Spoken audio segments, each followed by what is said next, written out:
सर्वप्रथम महाकारुण्य सम्यक संबुद्ध को त्रिवार वंदन करते हुए तदुपरांत परम पूज्य बोधसत्व बाबा साहब डॉक्टर भीमराव अम्बेडकर जी के प्रति कृतज्ञता का भाव प्रकट करते हुए तदुपरांत श्रद्धावान उपासक श्रद्धावान उपासिकाओं बच्चों सभी के प्रति मंगल मैत्री की भावना प्रकट करते हुए आज वर्षावास के पावन पुण्य अवसर पर भगवान बुद्ध द्वारा उपदेशित त्रिपिटक का जो सुत्त पिटक है, सुत्त पिटक का पांचवा निकाय बुद्धक निकाय का दूसरा ग्रंथ धम्मपद का वाचन चल रहा है।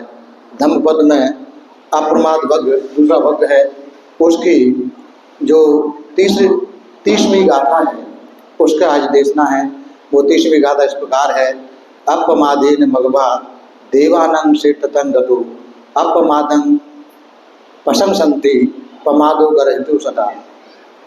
भगवान बुद्ध इस गाथा में कहते हैं कि इंद्र अप्रमाद के बल पर देवताओं में श्रेष्ठता को प्राप्त हुए। बुद्धिमान अप्रमाद की प्रशंसा करते हैं। इसके विपरीत प्रमाद की तो सभी जगह निंदा होती है। प्रमाद करने वाला निंदा का भाजन होता है और अप्रमाद की प्रशंसा होती है। तो अप्रमाद के बल पर ही इंद्र देवताओं में श्रेष्ठ को प्राप्त हुआ, ऐसा भगवान बुद्ध कहते हैं। तो ये जो धम्म देशना है भगवान ने वैशाली की कूटागार शाला में शक्र देवराज को उद्देश्य करके कही थी। वैशाली में कोई महाली नामक लिच्छवी रहता था। वह तथागत द्वारा शक्र प्रश्न सूत्र की धर्म देशना सुनकर ये बोला कि ये सम्यक संबुद्ध शक्र के गुणों का बहुत बड़ा चढ़ाकर व्याख्यान कर रहे हैं। क्या उस शक्र को देखकर यह सब कुछ कह रहे हैं या उसे बिना देखे ही ये उसको जानते भी हैं या नहीं, ऐसे ही बोल रहे हैं। ऐसा सोचने लगा। यह सोचकर महाली लिच्छवी जो महाली था लिच्छवी तो भगवान के सामने आ गया। वहाँ उन्हें प्रणाम कर एक ओर बैठ गया। तब उसने भगवान से पूछा कि बनते आपने देवेंद्र शक को देखा है? कि हाँ महाली, मैंने देवेंद्र शक को देखा है। बनते अवश्य कोई शक्र के आकार का अन्य देवता रहा होगा, क्योंकि देवेंद्र शक का दर्शन बहुत दुर्लभ है। महाली, मैं शक्र को जानता भी हूँ तथा शक्र के व्यक्तिगत गुणों को भी जानता हूँ कि जिन गुणों को प्राप्त कर शक्र ने शक्रत्व को प्राप्त किया उन बातों को भी जानता हूँ। महाली, देवेंद्र शक्र पूर्व काल में मनुष्य जन्म में मग नामक मानव हुआ था, अतः वह मगवा कहलाता है। महाली, देवेंद्र शक्र ने पूर्व काल में मनुष्य शरीर में रहकर पूर्ण दान किया था, अतः वह पुरदंत कहलाता है। महाली, देवेंद्र शक्र ने अतीत काल में मनुष्य होते हुए लोगों को रहने के लिए घर प्रदान किए थे, अतः वह वासव कहलाता है। महाली, देवेंद्र शक्र अतीत काल में 1000 बातों को एक साथ कह सुन सकता था, अतः वह आज भी सहशास्त्र कहलाता है। महाली, देवेंद्र शक्र की सुजा नाम की असुर कन्या पत्नी थी, अतः वह सुजापति कहलाता है। महाली, देवेंद्र शक्र को क्रांति श्लोक में ऐश्वर्याधिक पदयुक्त राज्य प्राप्त है, अतः वह देवेंद्र कहलाता है। महाली, देवेंद्र शक्र ने अपने मनुष्य भाव के समय 7 व्रतों का पूर्ण पालन किया था, जिन्हें पूर्ण करने के कारण ही शक्र को शक्रत्व प्राप्त हुआ था। वे 7 व्रत कौन से हैं? वो 7 व्रत हैं कि मैं जीवन पर्यंत माता पिता का पालन पोषण करता रहूँगा, यह पहला व्रत था। दूसरा, मैं जीवन पर्यंत अपने कुल के बड़े बूढ़ों का आदर सत्कार सम्मान करता रहूँगा, यह उसका दूसरा व्रत था। महाली, तीसरा व्रत कि मैं जीवन पर्यंत सबके प्रति मधुरभाषी होकर रहूँगा, यह उसका तीसरा व्रत था। महाली, चौथा व्रत कि मैं जीवन पर्यंत किसी की निंदा चुगली की वाणी नहीं कहूँगा, यह उसका चौथा व्रत था। पांचवा, महाली, मैं जीवन पर्यंत द्वेष एवं उद्गार रहित होकर चित्त से घर में रहता हुआ त्याग करता हुआ हाथ पैरों की चेष्टा पर नियंत्रण रखूंगा और त्याग की मनोदशा बनाए रखते हुए, शील का पालन करते हुए उचित दान देने में हमेशा आगे रहूँगा। यह उसका 5वां व्रत था। महाली, जीवन पर्यंत सबसे सत्य भाषण करूँगा, यह उसका 6वां व्रत था। महाली, जीवन पर्यंत अक्रोधी रहूँगा, यदि मुझे कभी क्रोध उत्पन्न होगा तो मैं तत्काल उसका शमन करने का प्रयत्न करूँगा, यह उसका 7वां व्रत था। महाली, मानव शरीर के समय देवेंद्र शक ने इन 7 व्रतों को दृढ़ता से पालन किया। इनकी पूर्ति की, इस पूर्ति के कारण ही उस शक्र ने सकृत प्राप्त किया था। माता पिता का जीवन व्रत पालन करने वाले, कुल के बड़े बूढ़ों का सत्कार करने वाले, मधुरभाषी, द्वेष रहित निर्भयमान व्यवहार करने वाले, दान देने वाले, शील का पालन करने वाले एवं क्रोध विजयी पुरुष को त्रांतिश लोकवासी देवता भी सत्पुरुष कहते हैं। भगवान बुद्ध ने यह जो गाथा कही इस प्रकार, माता पेति भरं जंतु कुले शेठा पचायन संघं सखिल संभानं पेशु जनं पहार्यं मच्छेर विनय युक्तं सच्चं कोधा विमों नरं तंग वे नरा तावन तिस्सा आहु सपुरुषो इति। महाली, ये जो देवराज शक्र ने मनुष्य योनि में रहते हुए ये सत्कर्म किए थे, यह सुनकर महाली ने पूछा, इन दुष्कर कर्मों को मग मानव ने कैसे पूर्ण किया? क्योंकि वह विस्तार पूर्वक यह बात सुनने में उत्सुक था, जानना चाहता था। तो भगवान ने भी तो सुनो महाली कहकर उसको देवराज इंद्र का वह अतीत कालिक वृत्तांत जन्म कथा सुनाई।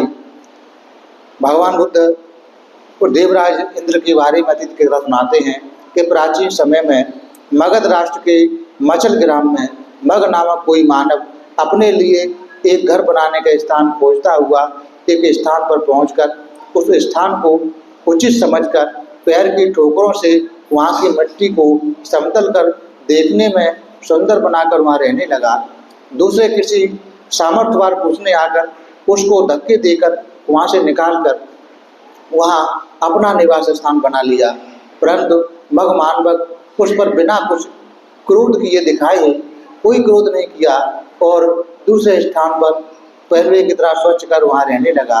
फिर किसी दूसरे बलवान व्यक्ति ने उसको वहाँ से भी हटा दिया, उसके भी वहाँ बिना कोई क्रोध जताए वहाँ से भी निकलकर अन्य तीसरे स्थान पर स्वच्छ कर वहाँ रहने लगा। इस तरह वह जिस स्थान पर रहने का विचार करता वहाँ कोई न कोई बलशाली पुरुष उसे धक्का मारकर जबरदस्ती उससे वहाँ से निकाल देता और वह उनसे क्रोध नहीं करता। उसने सोचा कि ये सभी पुरुष मुझे अपने स्थान से बाहर निकालकर स्वयं सुखपूर्वक रह रहे हैं, इस शुभ कर्म से मुझे पुण्य होना चाहिए। अतः दूसरे दिन कुदाल लेकर खलिहान जितना लंबा चौड़ा स्थान साफ स्वच्छ कर लिया। ये सभी उस स्थान पर जाकर रहने लगे। वह उनका शीतकाल में शीत निवारण हेतु अग्नि जला देता था, तो गर्मी में उन सबके लिए शीतल जल का प्रबंध कर देता था। फिर कभी उसके मन में यह हुआ कि स्वच्छ रमणीय स्थान सभी को प्रिय होता है, ऐसा नहीं है कि किसी को प्रिय न हो, तो क्यों न मैं आज से स्थान स्थान पर मार्ग को समतल करने का कार्य नियमित रूप से करूं। यह सोचकर वह दूसरे दिन से प्रातःकाल ही अपने स्थान से निकलकर जहाँ तहाँ जाकर मार्ग को, रास्ते को समतल कर उसके किनारे पर पड़ने वाले वृक्षों की शाखाओं को काटकर उसे रमणीय सुखदायक बनाता रहता। किसी एक दिन एक अन्य पुरुष ने उसको ऐसा करते हुए देखकर पूछा कि सौम्य, यह सब क्या करते हो? कि मैं अपने लिए स्वर्ग के लिए सुलभ रास्ते का निर्माण कर रहा हूँ, कि सौम्य अवश्य मेरा साथ दीजिए। स्वर्ग तो प्राय सभी को प्रिय सुखप्रद है। तब से वे दो आदमी ऐसा शुभ कार्य करने वाले हो गए। इस तरह उन्हें देखकर, उन्हें पूछकर, उनकी बातें सुनकर धीरे धीरे एक एक करके 33 आदमी मिलकर लोगों के कल्याण के लिए यह कार्य करने लगे। सभी कुदाल आदि हाथ में लेकर मार्गों को समतल करते हुए 1, 2, कभी कभी 3 योजन तक चले जाते थे। एक दिन उन्हें देखकर ग्राम प्रधान ने सोचा कि ये मनुष्य अनुचित कार्य में लगे हैं, इस कार्य के बदले ये लोग जंगल से मछली और जल से मछली मांस आदि लाएं या शराब बनाकर पिएं या ऐसा ही कोई अन्य कार्य करें जो मुझे भी इनसे कुछ भाग लाभ मिलता रहे। तब उस ग्राम प्रधान ने उनको बुलाकर पूछा कि आजकल तुम लोग ये सब क्या कर रहे हो? कि स्वामी, हम अपने लिए स्वर्ग मार्ग का निर्माण कर रहे हैं। अरे, गृहस्थ में रहने वालों की ये व्यर्थ कर्म शोभा नहीं देते। इसके बदले तुम लोग जंगल में जाओ, वहाँ से मांस वगैरह का शिकार करो या शराब वगैरह बनाकर बेचो पियो, उसे कुछ लाभ मुझे नहीं मिलेगा। परंतु उन लोगों ने उसके बार बार कहने पर उसका कहना नहीं माना। अतः उसने नाराज होकर इनको नष्ट करने का विचार किया। और उस ग्राम प्रधान ने राजा के पास जाकर कहा कि महाराज, कोई चोर समूह बनाकर घूम रहे हैं। यह सुनकर राजा ने आदेश दिया, उन्हें पकड़कर लाओ। वे वहाँ लाए गए, परंतु राजा ने बिना विचार किए ही इन्हें हाथी से कुचलवा दो, यह आदेश दे दिया। तब मगमानवक ने अपने साथियों को परामर्श दिया कि अब प्राण बचाने का एकमात्र उपाय यह है कि हम अपने हृदय में अपने विरोधियों द्वारा विरोधी राजा तथा ग्राम प्रधान के प्रति क्रोध न कर मैत्री भावना करें तथा उसके प्रति समचित्त रहें, समता का भावना रखें। उन्होंने वैसा ही किया। इस मैत्री भावना के कारण हाथी उनके समीप नहीं आया। कुचलने की बात तो बहुत दूर की है। राजा ने जब यह सुना तो उसने सोचा कि बहुत से आदमियों को देखकर हाथी सहम गया होगा, अतः आदमियों को चटाइयों से ढक दो, ऐसा आदेश दिया। तब पुनः हाथी छोड़ो, ऐसा कहा। परंतु उन आदमियों ने को चटाइयों से ढक दिए जाने पर भी हाथी उन्हें कुचलने को तैयार नहीं हुआ। राजा यह देखकर आश्चर्यचकित हुआ और उसने सोचा कि अवश्य इसमें कुछ कारण होना चाहिए। अतः उसने मानव तथा उसके साथियों को बुलाकर पूछा कि भाइयों, मुझसे तुम्हें क्या नहीं मिला था? कि महाराज, आप यह क्या पूछ रहे हैं? क्यों तुम समूह रूप में चोर बनकर वन में घूमते हो? महाराज, यह आपको किसने बताया? किसी ग्राम प्रधान ने। कि महाराज, हम चोर नहीं हैं, हम अपना परलोक सुधारने के लिए यह सब कर रहे हैं। उसके विपरीत यह ग्राम प्रधान ही हम लोगों को गलत कामों में लगाना चाहता था। जब हमने इसका कहा नहीं माना तो यह हमसे नाराज होकर हमारे विषय में आपसे असत्य आरोप लगा रहा है। तब राजा ने उसकी बात सुनकर प्रसन्न होकर बोला कि भाइयों, यह पशु हाथी मुझसे अच्छा है जो तुम लोगों के गुणों को पहचान गया, परंतु मैं मनुष्य होकर तुम्हें न पहचान सका, मुझे क्षमा करें। इस तरह कहकर राजा ने उस ग्राम प्रधान को परिवार सहित उनकी सेवा में लगा दिया तथा वह हाथी उन्हें चढ़ने के लिए दे दिया गया एवं ग्राम को सर्व सुविधा संपन्न बनाकर उनके उपयोग के लिए उन्हें दे दिया। वे यह सोचते हुए कि हमें अपने शुभ कर्मों का फल तो यही मिल गया, वे अति प्रसन्न होकर वे उस हाथी पर क्रम से चढ़कर होते हुए यूँ कहने लगे कि अब तो हमें और अधिक मन लगाकर पुण्य कर्म करना चाहिए, क्योंकि अभी किया उसका हमें अभी मिल गया, तुरंत ही मिल गया, तो और ज़्यादा पुण्य कर्म करना चाहिए। ऐसा पुण्य कर्म क्या है? ऐसा पुण्य कार्य क्या हो सकता है? इस पर विचार करते हुए उन्होंने निश्चय किया इस ग्राम के चौराहे पर यात्रियों के लिए एक विश्रामशाला धर्मशाला बनानी चाहिए।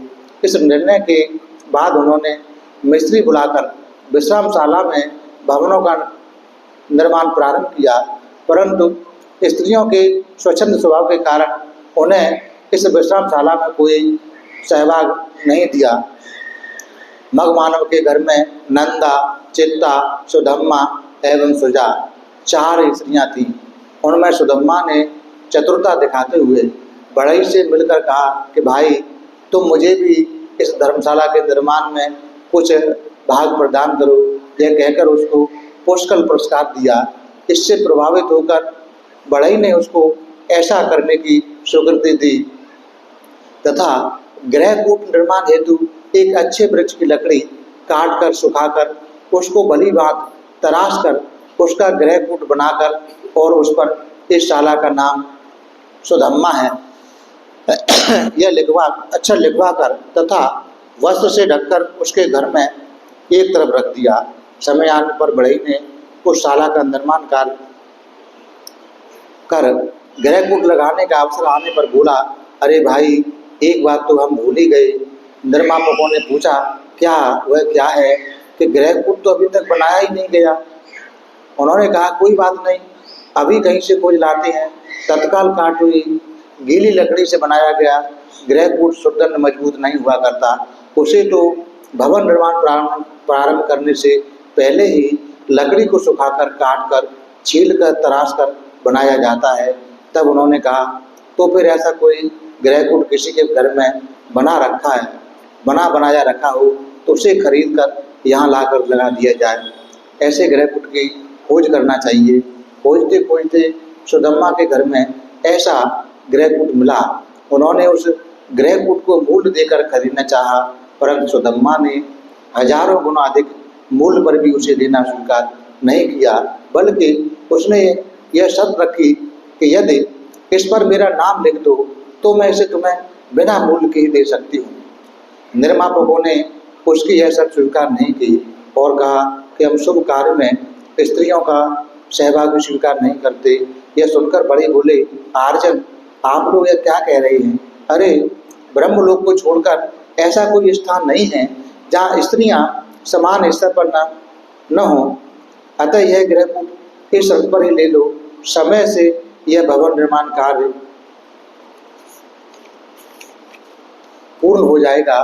तब निर्मापकों ने स्वीकृति दे दी तथा इस गृहकूट को भवन में यथा स्थान पर लगा दिया गया तथा बास हेतु उस भवन के 3 भाग कर दिए, एक धनकों के ठहरने के लिए, एक निर्धनों के ठहरने के लिए तथा एक रोगियों के ठहरने के लिए। उन भवन निर्मापकों ने 30 जनों ने इस भवन के सामने 33 आसन कुर्सी बिछा दिए गए और एक हाथी नियुक्त कर यह घोषणा करवा दी कि आगुन्तक इन आसनों में से जिस नाम के आसन पर बैठेगा उसका सारा आतिथ्य भार, पैर धोना, खाना पीना, पहनना, सोना आदि उस फलक स्वामी के सारे काम उसके अधीन होंगे। अतः उसे फलक स्वामी के घर ही पहुँचा दिया जाता। इस तरह वहाँ आए हुए अतिथियों को वह हाथी फलक पर बैठने वालों को फलक स्वामी के घर पहुँचा देता। उस दिन उस आगंतुक का समस्त आतिथ्य वह फलक स्वामी ही पूर्ण करता। उधर वह मानवक ने उस भवन के समीप ही एक कचनार का वृक्ष लगाकर उसके नीचे एक पत्थर की शिला रखवा दी। उस भवन में आने जाने वाले लोग उस गृहकूट को देखते हुए उस पर लिखे हुए अक्षरों को पढ़कर कहते, यह सुदम्मा द्वारा निर्माणित भवन है। परंतु उस भवन निर्मापक 33 जनों का कोई भी नाम न जान पाया।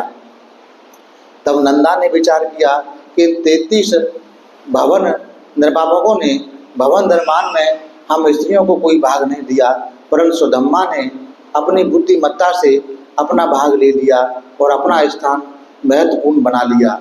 तो मैं भी ऐसा कोई कार्य करूं कि मेरा नाम भी लोगों की वाणी पर निरंतर आता रहे।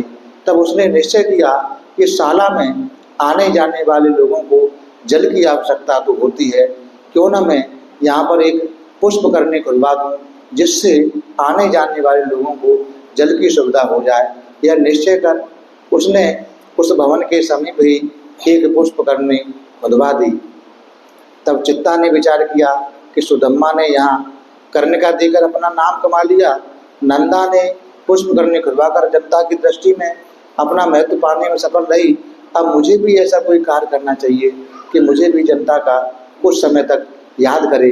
तब उसने ध्यान में आया कि यहाँ आने जाने वाले लोगों को स्नान के बाद फूलों की भी आवश्यकता पड़ेगी, तो क्यों ना मैं यहाँ एक पुष्प उद्यान लगवा दूँ जिससे अतिथियों को पुष्प फल सहजता से उपलब्ध हो।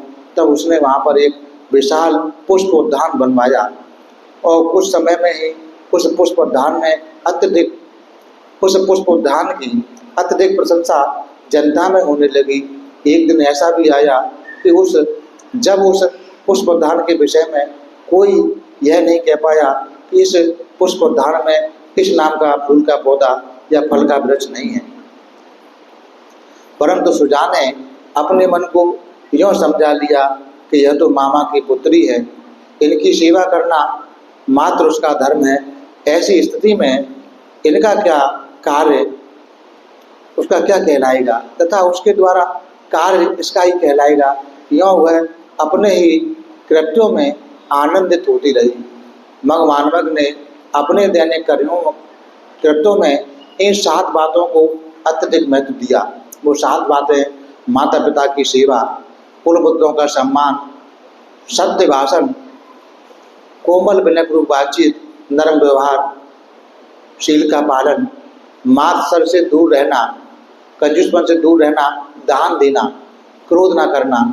इन 7 बातों को उसने अपने जीवन का हिस्सा बना लिया, क्योंकि उसे विश्वास था कि लोग उसे ही सत्पुरुष मानते हैं जो माता पिता की सेवा करते हैं, कुल बुद्धों का सम्मान करते हैं, कोमल वाणी बोलते हैं और जल की तरह विनय संपन्न होते हैं, शीलवान होते हैं। कंजूसपन को त्याग कर, लोभ को त्याग कर हमेशा दान देने में तत्पर रहते हैं, लोगों की मदद करने वाले होते हैं, सत्य वचन बोलने वाले होते हैं, क्रोध विजयी होते हैं। ऐसे आदमी कोई यहाँ की बात की क्या देवलोक में भी सज्जन ही माना जाता है। ऐसे सद्व्यवहार से लोक में प्रशंसा प्राप्त कर मग मानवक देहावसान के बाद 33 लोक में शक्र देवराज रूप में उत्पन्न हुआ। उसके अन्य सहयोगी भी इसी लोक में उत्पन्न हुए। विशेषतः वह बढ़ई विश्वकर्मा देवपुत्र बनकर उत्पन्न हुआ। उस समय 33 भवन में असुर राज भी रहते थे। उन्होंने नए देवपुत्र इस लोक में आए हैं यह सोचकर हर्ष प्रकट करने हेतु एक महोत्सव का आयोजन किया। उसमें दिव्यपान और मद्यपान भी चला। देवराज ने अपने साथियों को यह मद्यपान करना आग्रह पूर्वक मना कर दिया था। उधर भी असुरराज वह मदिरा पान कर उन्मत्त हो गए। यह देखकर देवराज ने सोचा कि मेरे यहाँ ऐसे हीन मद्यपातियों का क्या कार्य। अतः उसने असुरों को अपने साथियों से कहकर पैर पकड़वा कर महासमुद्र में फेंकवा दिया। औंधे वो समुद्र में जाकर गिरे। उनके अपने पूर्व पुण्य के प्रभाव से वे सुमेरु पर्वत के नीचे की तरफ एक असुर लोक बन गया और जिसका नाम चित्तपाटल हो गया। वहाँ सभी लोग पहुँचे। देवासुर संग्राम में असुरों के पराजित होने पर 10,000 योजन लंबा चौड़ा एक त्रांतिस नगर बसाया गया। उस नगर की यह एक 10,000 योजन परिमाण लंबाई चौड़ाई एवं पूर्व पश्चिम उत्तर दक्षिण चारों द्वारों की तरफ से समान थे। उस नगर के बाहर निकलने के लिए 1000 दरवाजे थे। स्थान स्थान पर बने उद्यानों तथा सरोवरों में नगर शोभामान था। उस नगर के मध्य में भवनों गिरा हुआ 300 योजन ऊंचा वैजंतक नामक महल बना हुआ था। उसमें सुवर्णित अष्टकायत्री ध्वजाएं थी। भवनों की ऊंचाई की दृष्टि से देखा जाए तो वहाँ का वैजंतक भवन महल सबसे ऊंचा 1000 योजन ऊंचा था, जो 7 मणि रत्नों से जड़ा हुआ था। इस दृष्टि से उन्होंने वहाँ एक पारिजात वृक्ष सबसे ऊंचा था, जिसका मंडल घेरा 300 योजन का था। पाषाण फलक की दृष्टि से देखा जाए तो पारचत्तक वृक्ष के नीचे पांडुकलक शिला की सर्वोच्च थी। लंबाई चौड़ाई 60 योजन थी। उन 33 जनों के साथ रहने वाले हाथी ऐरावत नाम से उस त्रांतिस लोक में उत्पन्न हुआ। यद्यपि इस त्रांतिस लोक में इससे पहले कोई पशु नहीं होते थे, परंतु वह हाथी आखेट के लिए जाते समय अपने दृढ़ संकल्प से यह देह छोड़कर इस लोक में ऐरावन के रूप में उत्पन्न हुआ। यह उन 33 जनों का बैठने के लिए अपने ऊपर 33 कुंभ रखता था। उनमें प्रत्येक होदा गोलाई में 3 कपूर थी, आधा योजन परिमाण वाला था। सबके बीच में देवराज और उसके बीच में आगे बाजू और सभी लोग। उस मंडप में शक्र के बैठने के लिए योजन भर लंबा चौड़ा मंडप था। इस प्रकार बहुत सारे ऐशो आराम के जीवन उन 33 तामसिक लोक में उन लोगों में लगे थे। समय आने पर देहावसान के बाद सुधम्मा भी उस तामसिक देवलोक में उत्पन्न हुई, तो वहाँ उसी के नाम से एक देव सभा का निर्माण हुआ। उसके बाद नंदा भी उसी तामसिक भवन में पहुंची। देहावसान के बाद चित्ता भी मरने के बाद चित्रलता भवन का निर्माण करते हुए वह भी वही 43 लोगों पहुंची। परंतु सुजा देवावसान के बाद बक पक्षी के रूप में उत्पन्न होकर किसी एकांत पहाड़ के गुफा में अकेली रहकर वास करने लगी। समय आने पर देवराज शक्र ने अपने पूर्व परिचारिकाओं के विषय में जानना चाहा तो उसे ज्ञात हुआ कि सुधम्मा, नंदा तथा चित्ता तो इस राक्षस लोक में आ गई हैं, परंतु सुजा के विषय में वह कुछ जान नहीं पाया।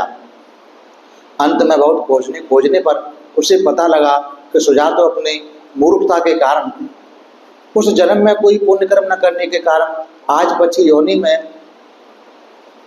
पैदा हुई है और कुछ पुण्य कराकर सोचा कि पक्षी योनि पौधा पैदा हुई है, अगर इसे पुण्य कराया जाए तो यह निश्चय से त्राण से भावना पैदा होगी। यह भाव करके निश्चय करके वह देवराज ने अकेला ही एक अपरिचित वेश बनाकर सुजा के पास जाकर पूछा, अरे तुम यहाँ क्या कर रही हो? कि स्वामी आप कौन हैं? कि मैं तेरा स्वामी मैं मानवक हूँ। अब तुम कहाँ उत्पन्न हुए हो? कि मैं तो 43 लोक में उत्पन्न हुआ हूँ। तेरी साथी अन्य परिचयिका के विषय में तुझे कुछ ज्ञात है? कि नहीं स्वामी, वे मेरे पास ही पहुँच चुकी हैं। क्या तुम उन्हें देखना चाहती हो? कि स्वामी मैं वहाँ कैसे पहुँचूंगी? देवराज ने कहा कि मैं तुम वहाँ ले चलूँगा।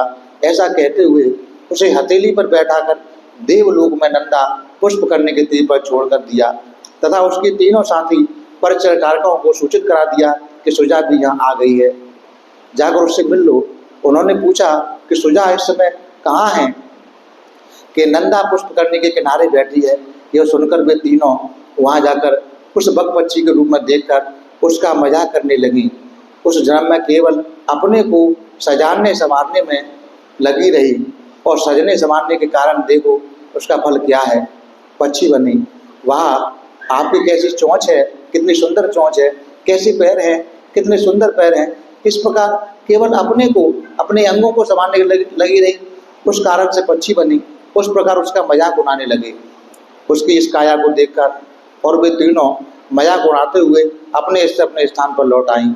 कुछ समय बाद देवराज पुनः वहाँ आए। उससे पूछा कि तुम अपने साथी परिचारिकाओं से मिली? कि हाँ मिली, तो वो मेरा मजाक करती हुई अभी पुनः गई हैं, तो अच्छा होगा कि आप मुझे पुनः मेरे स्थान पर पहुँचा दे। यह सुनकर देवराज ने उसको वहाँ ले जाकर जल में छोड़ दिया।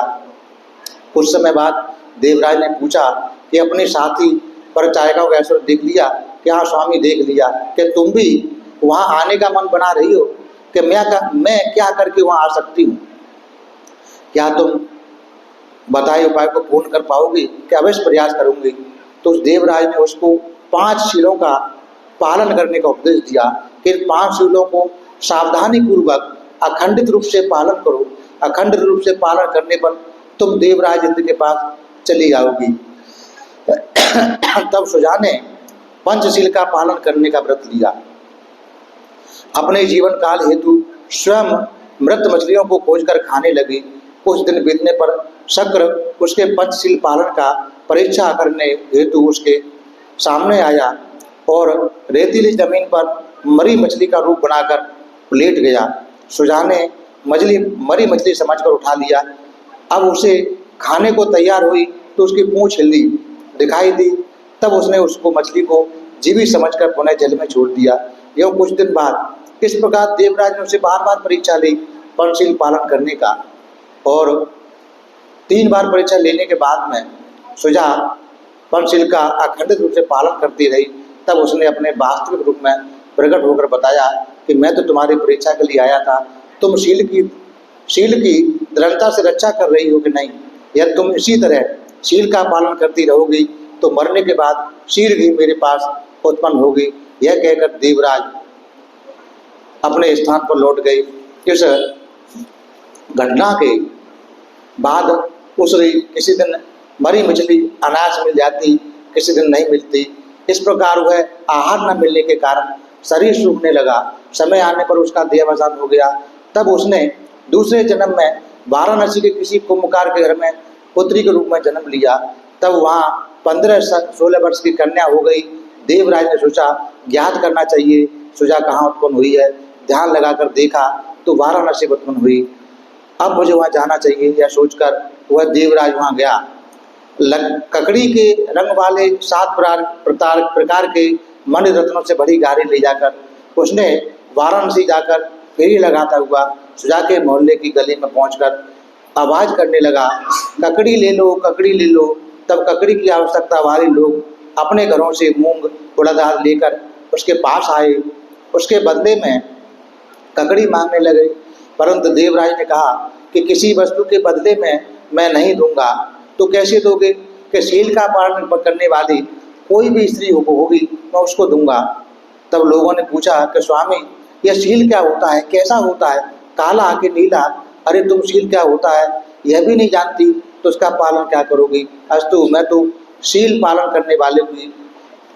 करने वाली जो होगी उसको ही दूंगा। कि स्वामी यह कुमार की लड़की है, वो बोलती है कि मैं शील का पालन करती हूँ, ऐसा कहती फिरती है, तो उसे ही दे दो। उस कुमार की लड़की ने भी कहा कि मैं स्वामी मुझे ही दो। देवराज ने पूछा तुम कौन हो? कि मैंने पंचशील पालन की प्रतिज्ञा कर रखी है।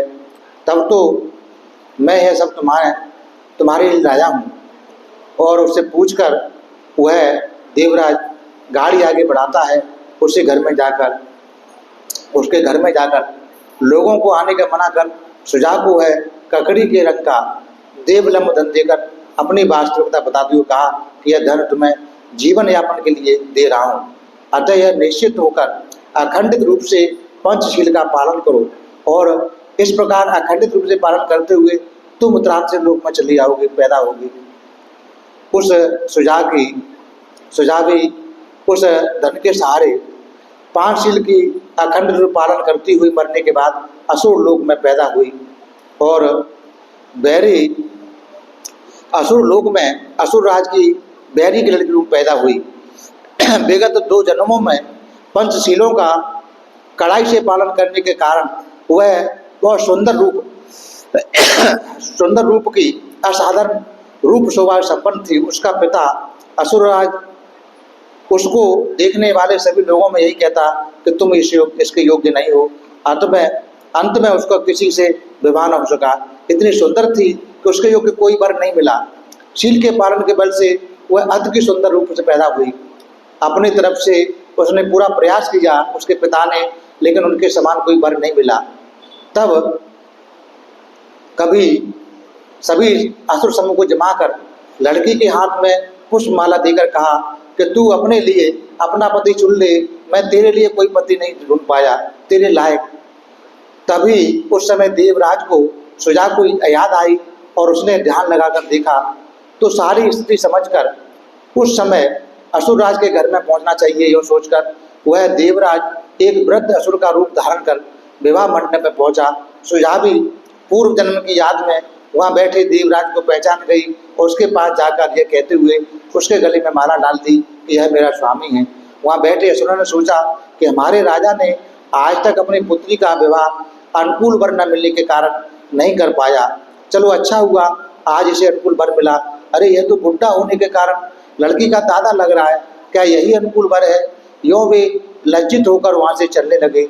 इसी बीच देवराज शक्र ने सुजा का हाथ पकड़कर ऊंचे सुर में कहा कि मैं शक्र हूँ और आकाश मार्ग से चल दिया। और उसके यह कहकर असुर उसके पीछे दौड़े, मार्ग में मातले सारथी।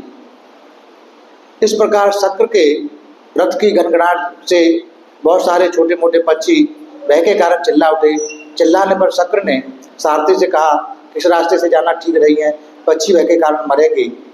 तो वह पीछे मुड़ा असुरों की तरफ, चाहे जान चली जाए लेकिन मेरे द्वारा दूसरे का कष्ट नहीं पहुंचना चाहिए, पक्षी समूह नष्ट हो जाएगा, मैं ऐसा नहीं चाहता मेरे कारण ऐसा हो। तुम रथ पीछे घुमाओ और असुरों की तरफ ले चलो, जो होगा देखा जाएगा।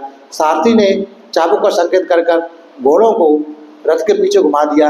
रथ को पीछे घूमते देखकर असुरों ने सोचा पहले तो यह बूढ़ा शक्र हमारे सामने भाग रहा था, अब वह हमारी ओर घूम कर आ रहा है, तो ज्ञात हो रहा है अब कोई इसका सहारा मिल गया है। यह सोचकर असुरगण डरकर भागते हुए पुनः असुर लोक में जाकर छिप गए। उन्होंने फिर सिर नहीं उठाया। तब देवराज ने असुर कन्या को सुजा को ले जाकर देवलोक में अपनी पटरानी बनाकर रखा। सुजा ने देवराज से एक याचना की कि महाराज इस लोक में न मेरे माता पिता है, ना कोई भाई बहन है, ना भाभी है, ना अन्य रिश्तेदार, अतः आप जहाँ भी जाएं मुझे अपने साथ रखा करें। देवराज ने ऐसा कहकर उसे स्वीकृति दे दी। इस प्रकार वह इंद्र बड़ा 7 बातों का पालन करके भगवान कहते हैं और सभी प्रकार की ऐश्वर्य भोगने का मन मिला। तो भगवान कहते हैं महाली से महाली, इस तरह मग मानवक ने अप्रमाद पद की पूर्णता कर अप्रमाद के बल पर उसकी रक्षा करते हुए उसने यूँ अनुपम ऐश्वर्य को भोग करते हुए देवलोकों का एक छत्र राज्य किया। इसी अप्रमाद की बुद्धि, इसी अप्रमाद की बुद्ध आदि ने भी प्रशंसा की है। अप्रमाद का सहारा लेकर लौकिक एवं लोकोत्तर विशेष गुणों की प्राप्ति की जा सकती है। इसी आशय से भगवान ने यह गाथा कही थी, अपमादीन मगवा देवानंद से ठंगतो अपमादं पसंती पमादो गरेतु सदाती। इंद्र अप्रमाद के बल पर देवता में श्रेष्ठ को प्राप्त हुए। बुद्धिमान लोग भी अप्रमाद की प्रशंसा करते हैं, इसके विपरीत प्रमाद की तो सभी लोग निंदा करते हैं। इस गाथा के अनंतर में महाली लिच्छवी श्रुतापत्ति फल में स्थापित हुआ और वहाँ से बहुत सारे लोग इस देशना को सुनकर जो श्रुतापत्ति फल में स्थापित हुए। इस प्रकार यह मगमानव की कथा थी 7 गुणों को धारण करने वाले की। तो आज आप लोगों ने सुबह में शील धारण किया, पूजा वंदना की, ध्यान किया और शुद्ध पठन श्रवण किया, पुण्य संचय किए। शाम में भी शील ग्रहण किया, पूजा वंदना ली, धम्म देशना का श्रवण किया। इस प्रकार बहुत सारे पुण्य कर्मों का संचय किया। जो भी पुण्य हम लोगों ने संचय किए हैं, ये सभी पुण्य हम सबसे पहले सभी देवताओं का अनुमोदन करते हैं। इस पुण्य के बल से सभी देवताओं का श्रद्धा, शील, श्रुत, त्याग, प्रज्ञा आगे बढ़ जाए। सभी देवता हम सबको धार्मिक सुरक्षा प्रदान करें। सभी देवताओं को उत्तम 4 यार सत्य साक्षात्कार करने का पुण्य मिल जाए। उसके बाद ये सारे पुण्य हम लोग अपने आचार उपाध्याय वरिष्ठ बंधे गणों को, सभी बंधे गणों को अनुमोदन करते हैं। इस पुण्य के प्रताप से वो सभी लोग सुखी हों, सभी का कल्याण हो और सभी लोगों को उत्तम 4 यार सत्य साक्षात्कार करने का पुण्य मिल जाए। उसके बाद सारे पुण्य हम लोग संसार के सारे प्राणियों को अनुमोदन करते हैं कि संसार के सारे प्राणियों को यह पुण्य प्राप्त हो। इस पुण्य के प्रताप से वो लोग सभी सुखी हों, उन सभी लोगों को सत्य धर्म का मार्ग मिले, सत्य धर्म पर चलकर कर्म फल से मुक्त होकर निर्वाण गति को प्राप्त हो, ऐसी कामना करते हैं। उसके बाद ये सारे पुण्य हम लोग यहाँ आए हुए सभी लोगों को अनुमोदन करते हैं। इस पुण्य के बल से ये सभी लोग सुखी हों, इन सभी लोगों के सारे प्रकार की आपत्ति विपत्ति, सारे प्रकार की विघ्न बाधा दूर हो, इन सभी लोगों को उत्तम 4 यार सत्य साक्षात्कार करने का पुण्य मिल जाए। उसके बाद ये सारे पुण्य हम लोग श्रद्धावान उपासक, श्रद्धावान उपासिकाओं को अनुमोदन करते हैं, जो हम लोगों को भोजन, चीवर, कुटिया, दवा, परिष्कार आदि से सेवा करते हैं। इस पुण्य के प्रताप से इन सभी लोगों के सारे प्रकार की आपत्ति विपत्ति, सारे प्रकार की विघ्न बाधा दूर हो, इनके व्यापार धंधे आगे बढ़े, धन संपत्ति की वृद्धि हो। त्रिरत्न के अनुभव से तथा किए हुए पुण्य के बल से इन सभी लोगों को उत्तम 4 यार सत्य साक्षात्कार करने का पुण्य मिल जाए। सबका भला हो, सबका मंगल हो, सबका कल्याण हो। भवतु शब मंगलम, भवतु शब मंगलम, भवतु शब मंगलम।